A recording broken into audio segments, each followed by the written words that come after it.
Welcome to Winner's Warchest, where today we are speaking of how to command a room like Kratos, using nothing but your voice. I will have my revenge! Excellent child! I will tolerate your insolence no more! So that you're not talking like This? I don't know what I was thinking. Oh, damn it. The most annoying. You know that thing, up talk? There's a way that they talk. Yeah. What's up, everybody? Welcome to Winner's Warchest. My name is Oak Thorson, and today we're speaking about how to command any situation like Kratos using nothing but your voice. Okay, now voice is absolutely huge. You guys may have heard that only 7% of communication is what you say, the words you say. Well, the other part of that equation, 55%, is body language, but the other 38% is, you guessed it, vocal intonation. Now, whether or not that study is exactly correct doesn't matter. The point is, vocal intonation does. Okay? It's innately how we perceive what the person speaking to us is meaning, even beneath the very words that they're using. Okay? Vocal intonations go, I would presume, all the way back to the caveman times, before we even had words. If I come up to you and I'm making grunts, I'm do I sound threatening? No, I don't. I sound like I need maybe some help or I'm hurt. If I come up to you and I'm like, okay, then now I might be trying to rip your throat out of your neck. So a lot of guys these days, they have kind of a sense of the different kinds of vocal intonations, and they use maybe a few different ones during their day, but most guys don't really have a firm grasp on how to use their voices most effectively, on how to achieve peak performance in their life with one of their most powerful tools, their voice. And that's a real problem. Because imagine this. Pretend that you're the general of an army, and you're leading 10,000, 100,000, 100,000 men, and you have to inspire them, and you have to command them to march forth to their potential, most likely, death. Okay? How would you expect the general to speak? You can just, all of a sudden, it's echoing in your brain, right? All those movies with the general speaking, men, we will go forth, and we will fight till our death. We will fight for dignity, etc., etc. He's speaking downward because it's more commanding. He's not speaking, okay, guys, are we ready to go? Are you guys almost ready to march to your death? Because we're about to go. Okay, here we go. Follow my lead. Are you following? And a 1, 2, hut, 2, 3. Right? You're not doing that because it doesn't fit. It's like showing up to work as the general in shorts and a flamingo shirt. It's just not going to fly. It's just not going to happen. It's just not going to... It doesn't fit. Okay? Similarly, if you're trying to console somebody, you're not going to go up to them and, oh, why are you crying? Why are you so upset? You're probably going to be more friendly, more relaxed, a lot less authoritative because you're not trying to be. You're trying to be connecting, rapport building, trying to soothe them, sympathize. Hey, how you doing? Hey, what's wrong? You upset? Oh, what happened? And see there, it doesn't even sound out of place, that up talk. It doesn't sound annoying at all because it fits its context perfectly. There's the purpose for that tonation, and you're using the right tonation. So it just makes sense. So not all situations every day are going to be as clear cookie cut as leading an army of 10,000 men and consoling somebody who's sad, maybe over spilt milk or broken cookie crumbs, whatever, right? But nonetheless, every situation you face during the day does have the correct vocal intonation that will get you the best result possible.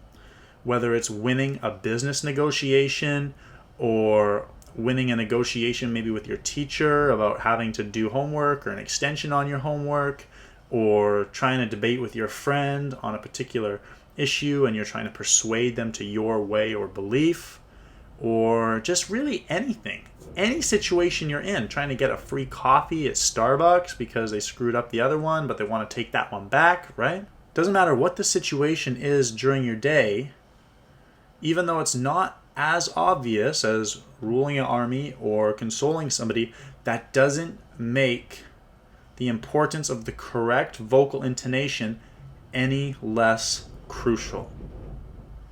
If you are trying to be effective, if you are trying to get what you want, it does not matter how inobvious the correct vocal intonation is. You need to be able to read that situation. You need to be able to apply the correct vocal intonation, and you need to be able to do so in a way that is persuasive, effective, and ultimately leads to you winning whatever situation you're trying to win. Okay? You can think of your voice as kind of like a stove, right? If you're boiling eggs, you're not going to have the temperature the same as if you're melting butter. If you're boiling water, you're not going to have the temperature the same as if you're warming milk, right? And you're also not going to be frying a steak for the same period of time as you're cooking a chicken breast, even if you did use the same temperature, which I don't think that you do use the same temperature, but either way, I got somebody cooking for me. Your voice is a very complex tool that, while it seems intuitive to use straight out of the box, it's not always cut and dry, easy paced, how exactly you should be speaking in any given situation. There's a lot of knobs, there's a lot of dials, there's a lot of controls behind the scenes, and it can get pretty complicated, especially if you've never been exposed to different kinds of vocal intonations. You haven't seen people who are particularly effective with their voice. You haven't just been in scenarios or situations where it has been obvious enough for you to try out new vocal intonations, because you might think it's attributable to something else why you didn't succeed. Maybe the words you said, maybe the clothes you wore, and you just don't value how important it is to speak correctly with regards to tonation in the first place. But regardless, what I wanted to do today is just really quickly go through some clips that I found particularly interesting about people speaking in different ways, and just comment on that as we go. So let's check those out. Kratos and his son going for a hunt. So pay attention to how Kratos is talking with a downward inflection the whole time, and Atreus is more often speaking with an upward inflection. Atreus is inferior, Kratos is superior. Kratos is leading, Atreus is following. What are we hunting? You are hunting deer. You are hunting deer. Which way? In the direction of deer. In the direction of deer. Okay, this way. Father, why are we doing this now? I need to know you can survive the journey. Then we leave for the mountain? Depends on you. Hunt. So almost every single sentence we've got here from Atreus is going upward at the end. He's asking questions, and he's doing so in a vulnerable way. He's doing so with an upward inflection at the end of his question. He could be saying, so which way are we going now? And put himself more on Kratos' level, but he's not. He's going, which way are we going now? And Kratos is responding to his innocence with more authoritative answers. This way. We're going now. Kratos is leading with his voice, and Atreus is showing his vulnerability with his. Some people might be thinking that Kratos always sounds angry.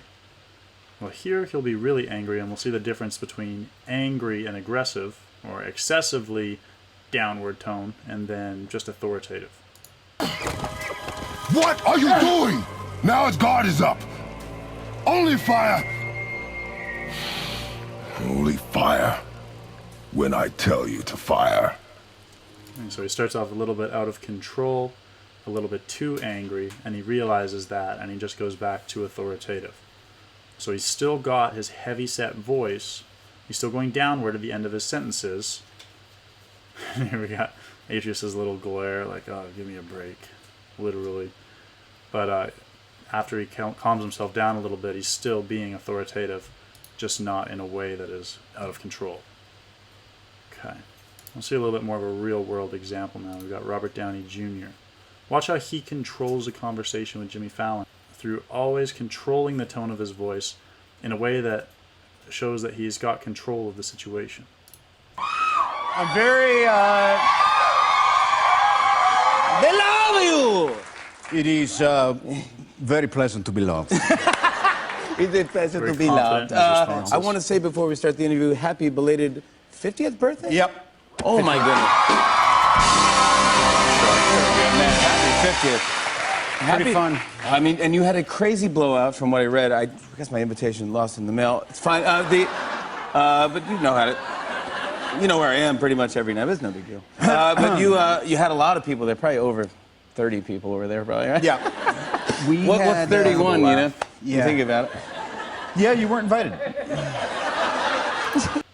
And so basically everything that Robert says is just very sharp. It's very clear. It's very to the point.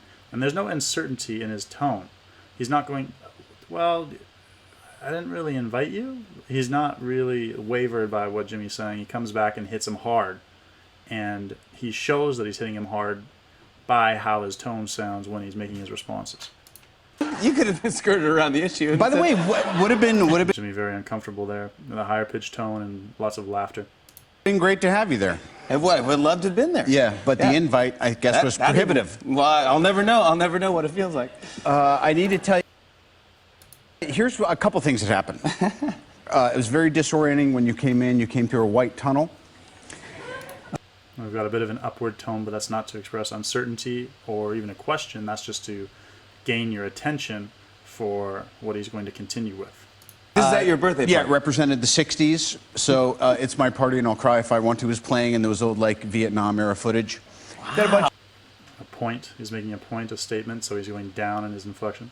Other stuff happened. And then at the end, I required people to go down a yellow slide into a ball pit. Come on, that's what I'm talking about. That's a birthday party right there. I couldn't believe it. I said, I want to slide. And then Jimmy seeking approval. That's a birthday party right there, waiting for Robert's response. So Robert is very controlled throughout everything that he's saying. And he's really making strong points, and the audience is really resonating with him because they can follow what he's saying, and they can laugh at what he's saying because they have confidence in him, because he's showing that he has confidence himself. Always a good guy, Robert. Unlike Michael Cera. A while, people know what it's all Watch about. for Yeah, Michael's absolutely. laughter. It's no secret. It's not a secret. The no. end of every sentence touching his and you nose, guys are there, nervous. and I know that you guys get together and you bond, and you during the day and you play video games. Yeah, we play a lot of Mario Kart. Yeah. A weak tone. What Much you guys like- don't know is, were you gonna say something? No, I was just going to say, I wonder if you remember what happened before we taped the show tonight. It's just so I funny think you because- were going there. I didn't Well, mean let's to step just go on- there because Yeah, you we- came Awkward on. laughter I at the end invited of you every here. sentence. That's right. You're my guest, and you're a great actor. Thank you. You're a great actor, and you're Laugh again when he's saying something. strapping young Pretty much boy. every time Michael says something, he's laughing at Where are you himself. going? Where are you going now? What I'm saying It's is, a show of nervousness and anxiety. He's trying to break the tension by laughing at everything he says so that other people won't judge him for what he's saying. He's showing that he's not taking himself seriously, so nobody else should take himself seriously. And therefore he won't be judged or ridiculed or attacked by other people, because how can they attack him for what he's saying if he doesn't really seriously mean it? That was quite interesting. That's not necessarily a tone thing, but that really involves itself in how he's speaking, in the structure of his sentences. Okay, now finally, the worst example we've got here is this guy, and he gets really nervous whenever he talks to girls. He's not speaking authoritatively at all. He's always going up in his tone, always seeking approval, always showing that he's not a threat, just all over a hot mess, maybe even a cold mess. Now let's see how he looks. Even if you do meet someone, they may or may not be into you, and so Even if you do meet someone, they may or may not be into you. He's asking them. He's not even telling them what he thinks. He's asking them if they approve of what he may think or decide to say he thinks, should they accept what he's saying.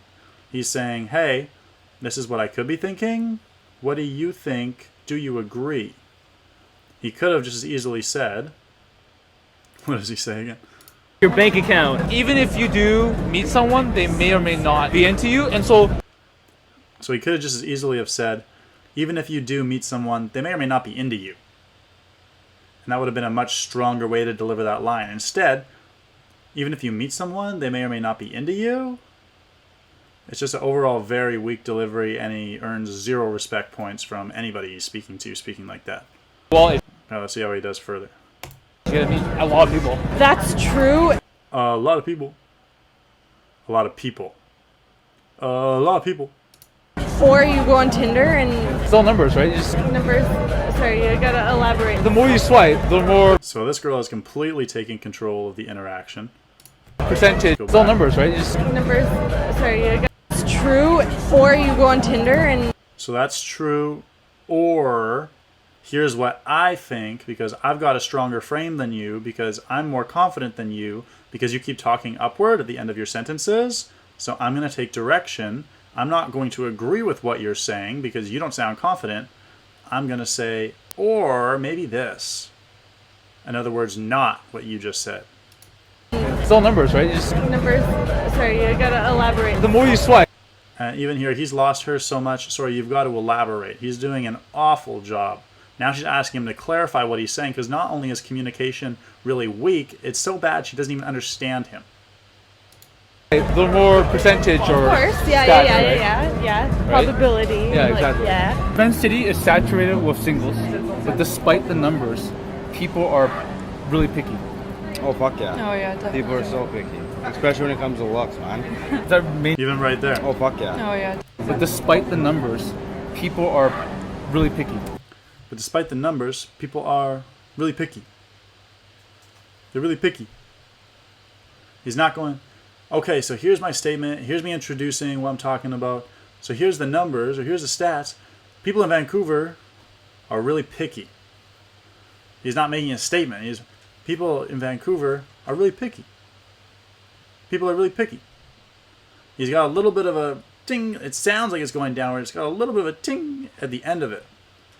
And he's wanting them to respond. So he is asking a question, but at the same time, he's not doing it necessarily because he's asking a question, because he's doing it after all of his sentences and even throughout his conversations. He's doing it because he's nervous and he doesn't want to impose himself, because he doesn't have confidence that he would be in an animalistic society, quote unquote, safe for imposing his views or speaking authoritatively, because he's overall not confident in himself. That's what his voice is saying. I am not confident in my ability to defend myself and my views. I'm going to speak in a way that is non-serious and approval-seeking, so that if I don't get your approval, no harm, no foul, because I wasn't pushing it, I wasn't saying it authoritatively, I was just kind of floating it up there, so it can kind of just sit like a cloud.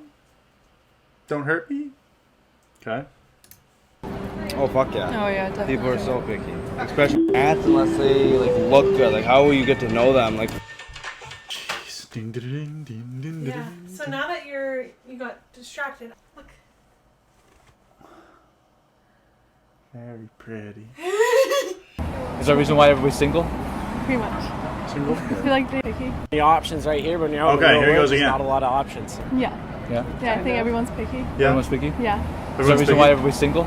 So the reason why everybody's single? I feel like they all have ideas of what they want to have. But they can't decide on. Yeah. When dating, But they nobody can't decide actually on. uses the. So he didn't have a single sentence that he went downward there. So when you're asking a question, you do want to sometimes go upward to evoke a response, to imply that it is a question. That's what people do at question, like to imply that a sentence is a question. That is what they do for it to be a question. But really, there's no mix here. There's no balance. Balance is a huge, important part of how you're using your tonalities. Remember the stove analogy, where you're not going to boil different foods at the same temperature. You're also not going to boil certain things for the same amount of time, or fry or bake or whatever.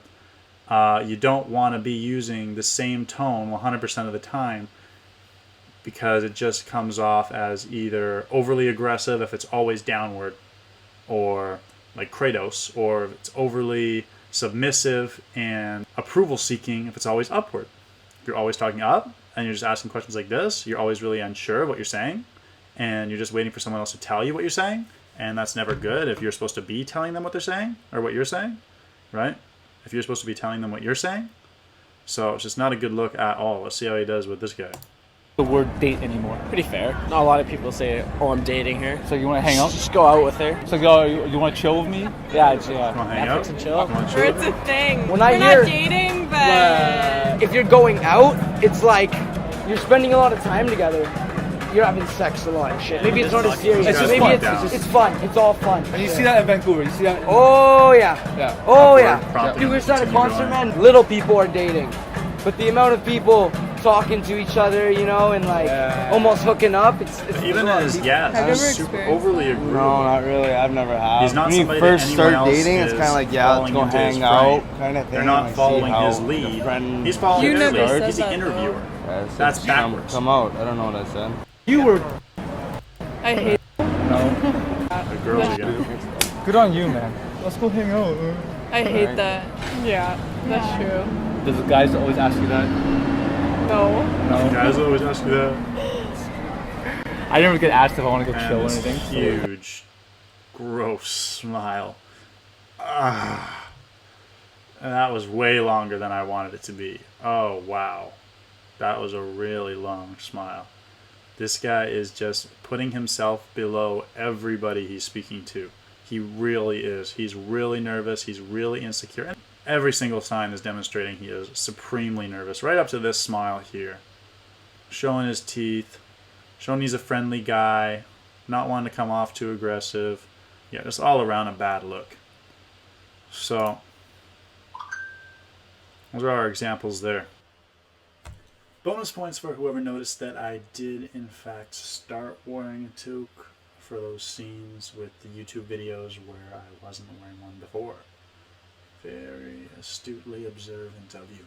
So, guys, that is the video. Hopefully that has enlightened you to some of the vocal intonations that you may or may not be subconsciously using in your everyday life that you either should or should not be using as much as you are, as well as how you might be able to vary them up a little bit to be more effective. This was, again, an introduction. We're going to be doing some more in-depth videos later on, so do like, do subscribe, please, and we'll see you guys in the next Winner's War Chest. It will be the same war chest because we're keeping our tools in all the same place. All in the same place. But we'll see you in the next video of the War Chest. This has been Winner's War Chest. I'm Oak Thorson. See you guys next time.